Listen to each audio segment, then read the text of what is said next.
20 मे 2024 अकस्मात घडलेल्या घटनेनंतर प्रवासात स्तुती आराधना करत असताना उघड्या डोळ्याने पाहिलेला हा दृष्टांत. वचनाच्या प्रगटीकरणानंतर देवाला दोष देणे नाही तर फक्त त्याची स्तुती आराधना करणे, यामुळे घडलेली ही गोष्ट. ह्या घटनेआधी घडलेला एक रिकॅप नजरेसमोर आला. सैतान परमेश्वरास म्हणतो, का ही सिस्टर रुपाली तुझं एवढं गुणगान गाते, का तुझी थोरवी गाते? इतके वर्ष तू तिला तुझ्या रक्ताच्या आच्छादनामध्ये ठेवले नाहीस काय? तू तिच्यावर दया करून तिला तारणाचा अनुभव घडवून दिला नाहीस काय?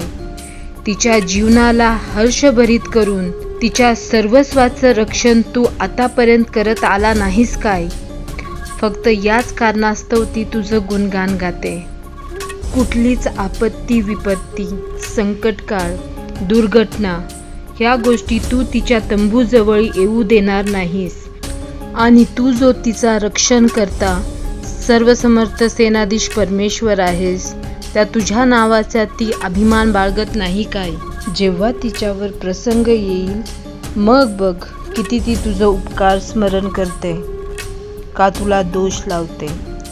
अंतःकरणे पारखणारा परमेश्वर मनामध्ये हसतो आणि म्हणतो, जा हे करून बघ. आणि या नैसर्गिक आपत्तीला जेव्हा परमेश्वराने अनुमती दिली, त्याच्यानंतर जे झालं त्या गोष्टी पाहून सैतानाची तर दातखिळीच बसली असणार. कारण सिस्टर रुपाली व तिचं कुटुंब हे शोक व आकांत करीत देवाला दोष देत नव्हतं किंवा एकमेकांना दोष देण्याचं पातक करत नव्हतं, तर त्या परिस्थितीतही सर्वसमर्थ परमेश्वराचं गौरव करीत होतं. परमेश्वर किती चांगला आहे आणि त्याच्या आवाक्याबाहेर कुठलीच गोष्ट नाही, त्याच्या मर्जीशिवाय कुठलीच गोष्ट होत नाही. परमेश्वर प्रकाशाचा निर्माता, अंधकाराचा उत्पन्न करता आहे. आणि ह्या सर्व गोष्टींचं वर्णन हे कुटुंब करत असताना परमेश्वराने पुन्हा एकदा सैतानाचं मूर्खपण प्रगट केलं. परमेश्वर नेहमीसाठी चांगला आहे आणि ज्यांस तो निवडतो त्यांची परीक्षा तो त्यांच्या आवाक्याबाहेर कधीही होऊ देत नाही. आणि जर कोणी म्हणेल परमेश्वर जर चांगला आहे तर तो परीक्षा का पाहतो? कारण त्याने आपल्यामध्ये जे सामर्थ्य दिलंय त्या सामर्थ्याचं प्रगटीकरण या जगामध्ये राहताना आपण करावं. त्यासाठी परीक्षा येतात, परिस्थिती येतात आणि आपण त्यांना आपल्या पायाखाली तुडवून पुढे जातो व त्याद्वारे सर्वसमर्थ सेनाधीश परमेश्वराचं गौरव आपल्या जीवनांद्वारे प्रगट होतं या भूतलावर. सांगायचं तर एवढं, परिस्थिती काहीही असो, आपण एकमेकांस दोष लावण्याचं पातक करू नये.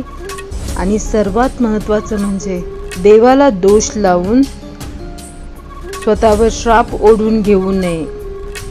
त्या लबाडाचं धूर्तपण ओळखूया, कारण तो एकमेकांची मने एकमेकांसाठी कडू करीतो.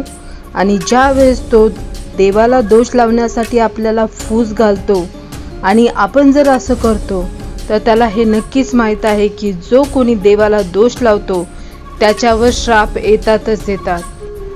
सांगायचं ते एवढंच, तो जो लबाड फसव्या आहे त्याच्या लबाडीला देवाच्या मंडळींनो बळी पडू नका.